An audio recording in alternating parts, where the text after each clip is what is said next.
kelimelerin gücüyle fırçanın gücünü birleştirdim diyebilirim. İlk çamurlarla 9 ya da 8 yaşlarındaydım. Böyle insan suretleri çizmeye başlamıştım, şekillendirerek. Fakat direnmişim, inanın direnmişim, gelmek için büyük çabalar harcamışım. Sonunda da neden geldiğimi böylelikle fark etmiş oluyorum. Bana bir ceza mıydı, ödül müydü? Bu çok tartışılabilecek de bir şeydir aslında. Bu topraklar üzerinden bütün dünyaya bakma çabasındayım. Hala bakıyorum. Gördüklerimi kendi süzgeçlerimden renge, desene dönüştürerek var olmaya çalışıyorum aslında. Travmatik bir ortamda büyüdüm ben. Zannediyorum bu resimlerin altyapısında o travmaların çok yeri var bana göre. Bir döndüm, siz burada mıydınız dedim. Yani bu kadar oldu olay. İnanamadım. Onların suskunluğu da bana yardımcı oldu. Aysun Öz'de Başka Şeylerden merhabalar. Bugün çok sevdiğim sanatçı bir dostum var diyebilirim. Sevgili Neriman Oyman. Neriman Oyman 40. sanat yılını bir sergiyle taçlandırdı. Bir yokmuşla bitmeyen masallar. Evet, ismi de çok ilginç, masallar da çok ilginç. Neriman Hoca ile şimdi bunların hepsini konuşacağız. Bu sergi sevgili Zeynep Öztürk küratörlüğünde ve Artisan Collectors'ın da ilk büyük sergisi diyebiliriz. Tüm bunları Neriman Hoca zaten bize anlatacak. Hem kendisini biraz tanıtmasını istiyorum. Çünkü Neriman Oyman'ın çok enteresan bir hayat hikayesi var. Ve tüm bu hayat hikayesi içerisinde biriktirdiği her şey, yaşadığı her şey resimlerine, tablolarına öyle bir yansıyor ki bir resme bakmaya başladığınızda en az bir 15-20 dakika geçiriyorsunuz. Yanlış mı söylüyorum hocam? Herkes kitlenip kalıyor değil mi? Çok doğru söylüyorsunuz. Gerçekten de öyle. Her biri bir kitap diyorum ben. Açıp okumak gerekiyor. Ben de o ruhla yazar gibi resim yaptım. Öyle yani kelimelerin gücüyle fırçanın gücünü birleştirdim diyebilirim. Evet. Kelimelerin gücü demişken daha baştan sizin kendini yaratan kadın Neriman Oyman biyografisini de aslında Ali Fuat Karagöz'ün kaleme aldığı, hikayenizin ayrıntılarını da barındıran bu kitap da çok etkileyici. Bunu okuduktan sonra resimlerinizi anlamlandırmak daha kolay oldu bende doğrusu. Evet, harika tanımladınız, açıkladınız burasını. Biyografi kitabım ama ne kadar söylesek, ne kadar yazsak az kalır gerçekten. Yaşam, herkesin bir hikayesi vardır. Benim hikayem biraz zorlu, çetin bir hikaye, samimiyetle söylüyorum. Fakat ben sanki zorluğu seçmiş bir insan yapısıyla resim sanatına girmek, çocuk yaşlarımda girmek, ilk çamurlarla başlamak hatta... beni bugünlere taşıdı, bir yolculuk serüvenine taşıdı diyebilirim aslında. İlk çamurlarla 9 ya da 8 yaşlarındaydım. Böyle insan suretleri çizmeye başlamıştım, şekillendirerek. Bu giderek bende insanı anlama, tanıyabilme merakı doğurdu. Zira kendimden hep yola çıkıyorum ki inanın o yaşlarda bile kendimden yola çıkmayı kim bana öğretti bilmem ama sanıyorum kendim ki bana öğretmiş olmalıyım ki eller o çamura değdi ve şekillendi. Bugüne de taşıdı diyebilirim. Evet, aslında her şey bir çamurla başladı. Bir de bu zorluğu seçmenizi bence Halit, Refi ve Selimileri çok güzel anlatıyor. Sizi çok güzel tarif etmiş. Kitabın arka kapağına da zaten alıntı yapılmış. Evet. Selimiler'den önce ben de alıntı yapmak istiyorum. Harikasınız. Selimileri diyor ki, Neriman Oyman dünyanın bütün kederlerini yüklendikten sonra resim yapmaya başlamış bana sorarsanız. Cam vazoda çiçekler diye baktığınız resim nihayet gerçekten görünce çiçeklerin hep boynu bükük, benizleri beyaz çocuklar olduklarını ayırt ediyorsunuz. Yani zaten Selimiler'den kim daha iyi anlatabilir sizi? Müthiş, müthiş. Selim Bey dostum, can kuşum. Ne güzel de yazmış, doğru yazmış gerçekten. Birlikte olduğumuz zamanlarda uzun sohbetlerimiz oluyordu. Hatta resimlere bazen birlikte isim koyuyorduk. Böyle şaşkınlık ve yoğunluk içerisinde çok güzel birlikteliklerimiz olmuştu. Evet. Sımsıkı sarıldığım bir dostumdur benim, can kuşumdur. Evet. Tabii dostlarınız çok sanat camiasında da, hem edebiyat dünyasında Evet. hem resim dünyasında. Bir şeyin altını çizmek istiyorum. Yine filmi başa sarıyorum. Sizin hikayeniz aslında ailenizin hikayesi İran'da. Evet. Yani siz İran kökenlisiniz. Evet. Ve devrimden kaçarak aileniz buraya geliyor. Rıza Pehlevi'nin akrabalarısınız. Evet, evet, kuzen. Ve Van'a yerleşiyorsunuz. Biraz o göç hikayesinden bahsederseniz çünkü bugünle çok bağlanıyor. Tabii aslında kitapta bir bölüm olsun var. Evet. Babamdan dinlediklerim ve bir enteresan biçimde bir kutunun özel İran'dan getirtilen bir kutunun içinde mektupla bize ulaştı. Belgeleriyle, her şeyle ortada bir durum var. Rıza Pehlevi ile biz yani kan bağımız olan, akrabalığımız olan bir durum var. İşte babamın 7 yaşına kadar sarayda kalması ve oradan sonra bir göç hikayemiz var. Bu göç hikayesi de Van'ın Ernis ya da Erciş kasabası, köy ve kasabasına denk geliyor. Sonrasında bir İstanbul yolculuğu başlıyor ailede, Evet. kökende. Ve ben Mecidiyeköy doğumlu olarak Mecidiyeköy'de dünyaya gözlerimi açıyorum. Aslında istenmeyen bir çocuk da olarak. Fakat direnmişim, inanın direnmişim, gelmek için büyük çabalar harcamışım. Sonunda da neden geldiğimi böylelikle fark etmiş oluyorum. Bana bir ceza mıydı, ödül müydü? Bu çok tartışılabilecek de bir şeydir aslında. Ben ödül olarak kabul ettim. Aslında siyah masallar diye tanımlanan Selim İleri'nin tanımladığı siyah masal resimleri bunlar dediği. Oradaki siyahlığın aslında bütün renkleri içinde barındırdığını anlatmaya çalışıyordu. O yüzden çok renkli. Biz bunları sonradan kendisiyle görüştük, konuştuk. Açıklamaları da bu yöndeydi. Aileye döndüğümüzde kökler, evet, anne Mısır'dan gelmiş, baba İran zaten kökenli. Ben de Türkiye'de doğduğum için bu topraklar üzerinden bütün dünyaya bakma çabasındayım. Hala bakıyorum. Gördüklerimi kendi süzgeçlerimden renge, desene dönüştürerek var olmaya çalışıyorum aslında. Evet. Tüm bu resimlerin içerisindeki imgeler, figürler, işte bazen şu arkamızda gördüğümüz gibi bir kaplumbağayla, kuşlarla, tabii Galata Kulesi'ni çok kullanıyorsunuz. Evet, Galata Kız Kulesi'ni yakınlarında çok oturuyorum zira. Atölyem de orada, evim de orada. Çok içselleştirdiğimi biliyorum. Önemli bir doku var ki şu anda içinde bulunduğumuz Mimar Sinan dokusuyla bütünleşmem de bir mucize. Evet, Ketuda Hamamı çok Bir özel. mucize burası, Ketuda Hamamı. Mimar Sinan yapısı, dokusu içerisinde resimlerimle buluşması, bütünleşmesi, hatta kucaklaşması benim rüyamdı zaten. Evet, 40. yıl serginizin hep tarihi bir yerde. Özellikle de Tarihi bir Mimar yerde. Sinan gibi bir büyük ustanın Evet, eseriyle böyle bir birlikte. dokunun içerisinde olması da bence tesadüf değil. Hazırlanmış bir ne diyeyim, hayalin gerçeğe dönüştüğü anları yaşıyorum şu anda. Mucizeleri severim o yüzden. Evet. Sizin hayatınızda mucizeler çok, zorluklar çok ama bir o kadar da mucizeler de çok. Evet. Tüm o göçler, ailenizin işte Mecidiyeköy'de yanlış hatırlamıyorsam bir köşkte Bir köşkte doğdum. doğuyorsunuz. Evet, çok kocaman, büyük bir köşkte doğdum. Sonrasında aile bir sarsıntı yaşıyor. Yukarıdan aşağıya korkunç bir düşüş yaşanıyor ailede. Travmatik bir ortamda büyüdüm ben. Zannediyorum bu resimlerin altyapısında o travmaların çok yeri var bana göre. Bu yüzden resim de yetmiyor bazen. Kaleme sarılıyorum. Evet. Kalemden akan düşüncelere sarılıyorum. Şunu anladım, yani sanat beni tek kurtaran olgu. Sanata sığındım. Sanatın gücüyle buralara kadar gelebildim ama direngen bir yapım var. Ki kitapta da hani böyle küçük bir kız çocuğuken de daha Evet. sonra hani çünkü çok minyon bir yapınız var. Aslında ruh haliniz de çok kırılgan çünkü o travmaların etkisiyle ama tüm bunları hep resimle tedavi etmeye çalışmışsınız. Evet, Kendinizi orada ifade etmeye çalışmışsınız. Bir hastalığınız da sizin eğitim hayatınızı etkiliyor, hayatınızı Evet, etkiliyor. çok hastalık Ölümlerden geçirdim. dönüyorsunuz. Ama resme sıkı sıkı sarılıyorsunuz. Akademinin duvarlarını aşıyorsunuz. Açtım, Ve çok mücadeleler büyük ettim. ustalarla da, ressamlarla da Tabii çalışıyorsunuz. yollarımız kesişti. Ben zorladım, o kapıları kırdım hatta. Evet. Çalmakla yetinmeyip zorlamaları da seviyorum çünkü. Zorluktan da geldiğim için önce gayet güzel, pırıltılı bir yerden geliyorsunuz, zorluğa düşüyorsunuz ve onu kabul ediyorsunuz.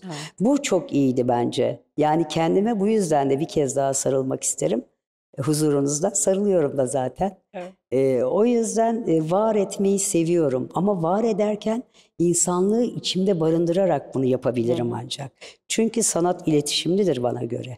Tabii. Tabii size ulaşmayacaksa yalnızlık çekiyorlar o zaman. Sanat yalnızdır. O zaman da yalnız da yitip gider.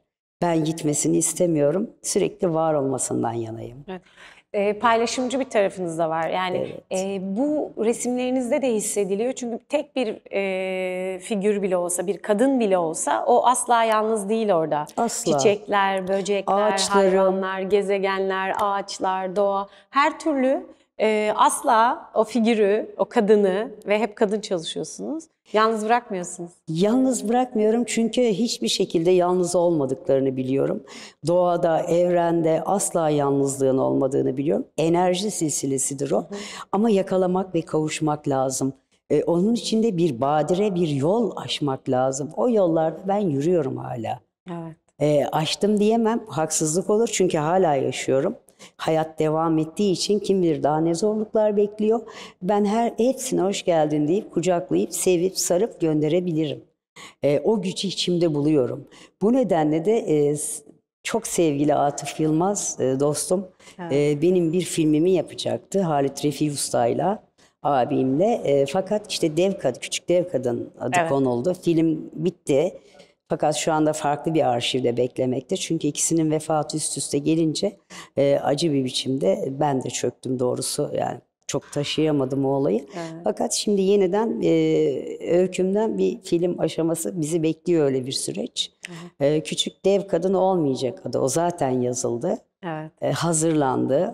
Fakat o şu anda yok. Yani başka bir Belki yerde. arşivlerden bir yerlerden bir gün çıkar. Bir gün çıkacağını ben Ama o de... zamana kadar bir yenisi daha Yenisi hazırlanıyor. hazırlanıyor. Evet, öyle bir görüşmeler de yapıldı zaten. Bir film gelebilir. Ama Onun müjdesini de hikayeniz, vereyim. yani bu kitabı okuyunca tam filmlik bir kitap. Evet, sağ olun. Hikayeniz var olun. film gibi İşte direnmenin öyküsü diyebiliriz aslında. Yani ve bir kadın olarak, Evet. bu topraklarda bir kadın olarak direnmek. masalların dünyasında gizli dikenlerim çoktur benim. Evet. Ama o yolu aşmak dediğim nokta da oydu aslında sevgili Aysun Hanım. Evet. Tabii o hem direnmek hem o enerjiyi kaybetmemek, içinizde yanan o ateş aslında gözlerinizden fışkırıyor. Sizinle konuşurken, sohbet ederken bu çok anlaşılıyor. Bir de resim yaparken hani ben ne mutlu ki bana stüdyonuzda, atölyenizde bulunma şansı elde Keyif ettim. aldım. Çok da güzel sohbetler ettik. Ama resim yaparken transa geçiyorsunuz. Yani hiçbir şey Transa duymuyorsunuz. geçiyorum. Başka bir dünyadasınız. Bunu deneyimledik de ben bir okuldan davet almıştım Edirne'den. 300 ya da 400 kişi arkamda, ben inanın çalışırken canlı performans yapmıştım. İnsanların sesi o kadar yoktu ki varlıklarını hissedemeden resmi bitirdim. Bir döndüm, siz burada mıydınız dedim. Yani bu kadar oldu olay. İnanamadım. Onların suskunluğu da bana yardımcı oldu. Evet. Bir de Yapabiliyorum yani. uluslararası tarafınız da var. Neticede Evet. hani bu topraklardan dünya masallarını anlatıyorsunuz. Aslında dünyanın dertlerini de anlatıyorsunuz. masalları. Kadınların dertlerini de Kadınların dertleri anlatıyorsunuz. çok, Ve pek çok coğrafyaya ulaştınız. Pek çok koleksiyonerin koleksiyonunda eseriniz var. Evet. Çok enteresan anılarınız var. Mesela Efes'te yaşadıklarınız benim ilk şimdi aklıma geldi. Orada bir farklı bir şey yaşadınız aslında. Çok doğru söylüyorsun. Dünyaya açılan bir kapıydı orası benim için. Uzun zamanda, yıllarca da gittim. İnanamadım ya, bu kadar değer verilmesi falan benim ülkemde, samimi söylüyorum, o değeri ben o zamanlar göremiyordum. Fakat oraya gitme nedenlerimin birincil nedeni de o değeri verdikleri için adeta resimlerin önünde tapınıyorlardı. Bakınız olaya, yani böyle bir şey yaşadım. Sonrasında birçok teklif aldım yurt dışından. Bazılarına icabet ettim, gittim. Farklı ülkelerde resimlerimi paylaşmak istedim insanlıkla. İyi de oldu. Evet. Şimdi bir Amerika yolculuğumuz olacak sonraki süreçte. Chicago var bunun arkasından. Dünyayı gezmek, tavaf etmek istiyorum. Resimlerimle tabii birlikte. Çünkü bu masallar bütün dünya masalları aslında. Hep etimde duyduğum, yani dünyanın öbür ucundaki insan beni ilgilendiriyor. Onun yaşadıkları duyup da susmak olmaz. Yani bir insan, bir kadın demeyeceğim, bir insan nasıl böyle avaz avaz susar bilemedim diyorum. Ben avaz avaz susanlardanım. Zira resimler konuşuyor zaten. Evet. Özellikle mesela kadın figürü Çok önde, çok evet, önde, evet, evet. evet. Onun da tercihi yani daha yakın durabildiğiniz için mi? Daha Kadın yakın, iyi hissettiğiniz için İyi mi acaba? hissettiriyor. Bir de estetik geliyor Evet. bana. Yani sanatsal, pentürel. Yani pentüre geçtiğimde kadını hep öne alma nedenim. Duyguyu güzel yansıtabiliyor. Erkekler maalesef erkek egemen toplumlarında bastırılmış duyguları var. Ağlayamıyorlar bile. Bu beni derinden üzüyor mesela. Ama kadında öyle değil ki. İçinde neyse dışında da onu görebiliyoruz. Ben de onu resmetmeyi seçtim. Evet. O Bir de yüzden kadınlar kadınlar. konuşsun değil mi? O yüzden evet. Evet, Söz harikasınız. kadınlarda olsun. Halit Refi Olsun. demişken yine kitabın arkasında bunu da söylemem lazım, Lütfen. okumam lazım. Türkiye'de ilgilendiğim, etkilendiğim, sevdiğim, hayran olduğum, dostluğundan gurur duyduğum epey ressam var. Ama biri var ki o beni yüreğimin derinliklerindeki bir yerde yakalıyor. Sarıp sarmalıyor, büyülüyor. Neriman Oyman benim için açıklanması mümkün olmayan bir mucize. Bir Çok gün güzel. harikasınız. Hemen söyleyeceğim. Çok heyecan duydum şu anda. Beni ilk tanıdığında yıllar önce yine yollarımız sanat nedeniyle kesişmişti. Bir eserimi satın almışlar eşi sevgili Gülper Hanım'la. Sonra beni tanıştırdılar. Döndü dedi, gerçek misiniz siz? Siz Neriman Oyman diye tanıştırıyorlar ama o diyor ki dokunuyor, dokunabilir miyim? Tabii ki hocam. Dokunuyor, siz gerçek misiniz dedi. Dünya dışı bir varlık değilim dedim ben de. Sonra öyle başladı dostluk. Evet, sonra filme kadar gitti Filme aslında. kadar geldi. Tabii. Daha önce bir kitabında da Doğruyu Aradım, Güzeli Sevdim de kitabında da yer almıştım. Evet. Sağ olsun. Yani rahmet olsun. Evet, tabii hem Atıf Yılmaz'ı hem de Halit Refik'i Anmış olduk. anmış olduk. Nurlar içinde Nurlar yatsınlar. içinde yatsın. Sinemanın iki büyük ustası. Tabii. Dediğim gibi belki de o film arşivlerden bir yerlerden çıkar Çıkacaktır ve bir gün. bir gün Evet. görebiliriz Küçük Dev Kadın filmini. Küçük dev kadınımız. Evet. Yine şimdi sergiye dönmek istiyorum. Yani hikayeniz çok etkileyici, çok konuşulacak bir konu tabii ki ama sergiye dönersek, şimdi Zeynep Öztürk küratörlüğünde Küratörle. burada. Ne güzel yollarımız kesişti. O kadar mutlu ve huzurluyum ki. Evet, İnanın. çok da güzel bir kürasyonla böyle de etkileyici bir mekandaki etüdü hamamında. Müthiş, müthiş. Arkadaki yani ekibimiz müthişti gerçekten. Başta sevgili Özgür Karaçak, değerli eşi hanımefendi. Aslı Gül Karaçak. Evet, Aslı Gül Karaçak, Zeynep Hanım'ın küratörlüğünde zaten gerçekleşti bu sergimiz. O kadar huzurlu ve mutluyum ki her birinize ayrı ayrı müteşekkirim. Evet, çok da ilgi görüyor sergi. Çok da ilgi gördü gerçekten. Çok Sağ beğenildi. olsunlar. İnsanlar bu masallarla karşılaştıklarında başta dediğim gibi aslında böyle bir tutulup kalıyorlar her bir Evet. tablonun başında. Çünkü çok fazla detay var. Siz resim yapmaya başladığınız andan itibaren farklı dünyalar kuruyorsunuz o tablonun içerisinde. Bu sergide de 40. yılınızdaki Bir Yokmuşla Bitmeyen Masallar sergisinde de aslında 40 yılın bir özeti var diyebilir miyiz? Müthişsiniz. Tabii ki diyebiliriz. Harika açıkladınız burasında. Diyebiliriz, bu yılların birikimiyle gerçekten bir de 10 yıl ara verdim sergi açmaya. Evet, uzun zamandır Birçok sergi nedenle. yapmıyordunuz. Evet. Yani o arada ben aslında çalışıyordum. Atölyemde boş durmuyordum. Hem yürürken de resim yapabiliyorum çünkü ille de araç gerece de ihtiyacım yok. Kafada da kendiliğinden tasarlanıp sonra o hayaller gerçeğe yatırım oluyor tuval üzerinde. O beyaz tuvalin önüne geçtiğimde zaten hikayeler kendiliğinden dökülüyor. İşte yazar gibi resim yapıyorum dediğim konu burası zaten. Evet, patır patır. Evet, geliyor, normal geliyor. Eskizleri yapmıyorum bile. Eskizsiz çıkıyor, onu hemen söylemeliyim. Doğal, akışı içerisinde işte bir nehrin yatağı nasıl rahat akıyorsa ben de öyle sular, seller gibi tuval üzerine akıyorum. Ben yani her biri benden parçalar. Şunu biliyorum, bazen bir yerde tıkanıyorsunuz, onu bırakıyorsunuz. Hemen bırakıyorum. Ters çeviriyorum, görüşmememiz gerekiyor deyip. Tabii konuşuyorum ben onlarla. Hatta öbür odaya götürüp özür dileyerek onu bırakıyorum. Evet. Aradan bir yıl geçiyor ya da ne kadar geçiyor bilemiyorum bile. Geri alıyorum çünkü o beni çağırıyor. Evet. Yarımım ben, tamamlanmak istiyorum diyor. Sese kulak veriyorum ve kavuşuyoruz. devam ediyorum. O yüzden benim resimlerim hangi sürede biter diye de bir şey yok. Evet. Dönüşümlü yapıyorum, çalışıyorum zira. Onlar beni çağırıyor yarımlıklarıyla. Tamamlanmak arzusundalar ki bütün insanlığın arzusu budur. Tabii. Hep yarımlık hissiyatı içindeyim ben de. Sizlerle de buluştuğumda tamamlandığımı hissediyorum.